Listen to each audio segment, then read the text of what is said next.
What is your reaction to Puka drama?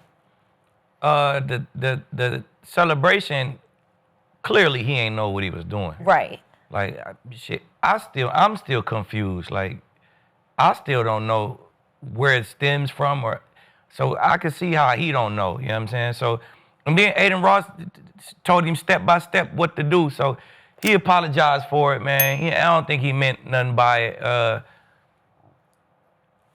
Hey, what you want him to do? He made an honest mistake, you know what I'm saying? So he apologized for it. It should be left at that. He came, he balled out. It is what it is, man. Guys fuck up. I kind of feel like the live stream guys are like setting him up, going out of earshot. Yeah, they is. Just saying, like, do you think he'll get in trouble for this? Like, for sure. You knew he would get in trouble for that. Yeah, they knew that was going to get clicks, and they want clicks. So Adin Ross is Jewish, right? Yeah. And then the dance is doing something that's going to make the Jewish people mad, right? Yeah. So like, why would he even set you up to do that? You know what I'm saying? If you feel me? When clearly Puka didn't know. Yeah, like why would you? If you know, like, all right, this something the Jewish people ain't gonna like. And then go whisper to your buddy. Do you think he'll get in trouble for that? Like us knowing something within our culture is offensive, and you don't know. Yeah. And I'm telling you to do something that's offensive to black people. Yeah. And you know I'm gonna get in trouble. I know you gonna get in trouble if you do it. Yeah, you know what I'm saying? So like that's on a live stream. Yeah, like so y'all playing around, they setting him up. Games. That's definitely not on him, man. That's on the guys. That's Adin Ross and them. Y'all playing games with his livelihood, with his money. Yeah. Like, you know what I'm saying? You can't do shit like that. It would have pissed me off, you know what I'm saying? But what about the ref stuff? Because it's kind of all intertwined right now. And then as far as the refs, man, hey, everybody could say their opinion about the refs. He ain't said in the NFL interview. You know what I'm saying? It's his own personal funny little opinion about the refs. It is what it is. Now, as a wide receiver, I probably wouldn't have said that because now you might not get no calls. You feel me? They might be a little less quick to grab their flag on you. Oh, yeah, you all right, bet. I ain't going to call no flag. That was no passive interference. So, you know what I'm saying? As a wide receiver, I wouldn't have said it, but, man, it's a funny live stream. It's a comedy show in a sense. You know what I'm saying? So he bullshitting, he playing around, giving a funny opinion about the shit. I don't think it's no big deal, but it might stop him from getting some flags in the future. He got a $25K fine for it too. Damn, how could you get fined for talking about the refs? And I think the tweet too, you know. But that's not even like a NFL interview. Like it's not even a tweet. That's weird, bro. That's weird. Like they just run our life a little bit too much now. Like, you know what I'm saying? Cody, how do you feel? Yeah, I agree with Aqib on the first part. I truly believe that if Puka knew what that gesture meant, he wouldn't have done it. And then he issued an apology, and I believe that apology too. I don't think that was just some PR apology. He said, look, if I knew what that meant, I never would have done it to offend anybody. I deeply apologize. I don't want that to come off as offensive. So I believe that part. When it comes to the refs, though, I'm different. I'm a quarterback, right? So I'm going to be more of in line with Coach McVay. I'm just going to say, hey, man, let's just not worry about it. Let's eliminate the distraction. Now, obviously, it didn't distract him, right? Because he's coming out putting up big-time numbers, and I'm with Skip. You can argue him and JSN are right at the top of who's the best receiver in the NFL this season, but you're at the end of the season. You've got a huge game on the line. You're getting ready to play your division rival. You've got a couple more games to go, and then you want to make a Super Bowl run, and now you're a leader on this team creating some distractions. Whether you didn't mean to or you meant to, whatever it may be, I just think at the end of the day, as a coach, as a quarterback, pull him aside, say, hey, man, let's just eliminate that. Stay off Twitter, stay off these live streams. I'm not telling him what to do. He can do what he wants, live his life. But I would just pull him aside as a leader and say, let's avoid all that, man. Let's go get this ring. Off season, go do every damn live stream you want. All right, so let me ask you this real quick. Go ahead. If I'm after a game, I'm with my 7-on-7 coaches and we just chilling. They ask me questions about the league and, hey, do y'all do this? Someone sneaking a camera. Somebody is recording me. I'm like, bro, what the hell? Nah, the referees be bullshitting, bro. I swear they just be throwing flags to be on TV, bro. They just woo. And then somebody leaked that out there. I'm gonna get fined for that. I can't have a conversation. But it wasn't a private conversation. He chose to go on that live stream. I think he knows. I think that's what the one of the biggest live streams in the world. But that's not an interview, though, bro. This is it's a live stream because we get on here and be regular. There's no such thing anymore as an NFL interview. This is very public. He had Donald Trump on his live stream. Yeah. Right. So a lot of people are going to watch and listen. Crazy 50 million views on a live stream. Yeah, it's more than going on. Man, it's not an NFL. I'm not at work. All right. I can say what the fuck I want to say when I'm not at work. My opinion still count. I get paid. My contract don't say, well, when you're not at work, you still can't talk about work. That's not in my fucking contract. So he's probably going to be able to appeal that shit and get his money back. But if he comes on here on Underdog on an internet show, right? Yeah. Are you at work? Are you still responsible for what you say as a member of the Los Angeles Rams? Because we would all sit here and whenever Shador says something, we're like, he's the leader of the team. Puka now, as the best wide receiver in the league, is a leader of his team. He is the face of the NFL. I'm not saying he ain't, but he entitled to his own opinion. You can say your own opinion. You ain't got to whisper this shit in your fucking room.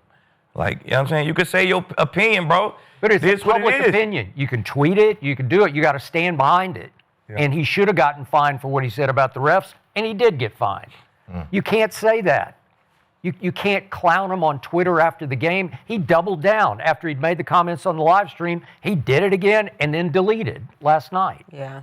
TJ, how do you Yeah, man. I mean, I think obviously he didn't know about the anti-Semitic statement or symbol that he did. So we're going to give him a pass for that. His apology, it was more than genuine. Yeah. I played in the celebrity golf tournament with Puka this offseason. And he has a childish nature. He just wants to have fun. He does. He's out there. He wants to see other people have fun. He want to crack jokes, do all that type of stuff. So you really, I more than believe that wasn't a harmful thing, especially when somebody's teaching you how to do it. That's part of that culture. That makes no sense. The last thing you thinking is somebody of that culture is going to teach you something that's disrespectful to their culture, right? Now, with the ref thing, I do agree with Lee that we should be able to say what we want and have our opinions, but at the end of the day, you know how the league is, and you know the responsibilities you hold and the repercussions that come with that, right? You talking bad about the refs. I wish we could talk bad about the refs all day night, but you're going to get a fine. Yeah. You understand that? You're going to get a fine, and especially if you're going on Twitter. The Twitter is the oldest form of communication for players, right? We've always been looked at differently for what we say on Twitter since the very beginning, X or whatever it's called. They say, before you press that send, reread it and make sure you want to put that thing out there because it's out there forever. It's out there forever. Now, he's going to get the fine and whatnot, but either way, it's a distraction. And we talked about George Pickens on this show, right? We talked about him being late to meetings, him doing other things like that, and him being responsible for those things. Now, he came out and balled when him and CD was late. Puka came out and balled, but you still have to be responsible for your actions. You're young players, you're very talented, the eye of the sky is on you at all times. You have to understand that. And as he grows and as he, takes these fines, and I hope it's the last one for him, and, certain things, there was another situation where he was on live in the locker room after the game, and the teammate was like, hey, bro, get off live. Like, oh, I'm on live for a little bit. It don't matter. Don't get off live. We already talked about you being on live in the locker room. You're not supposed to do it.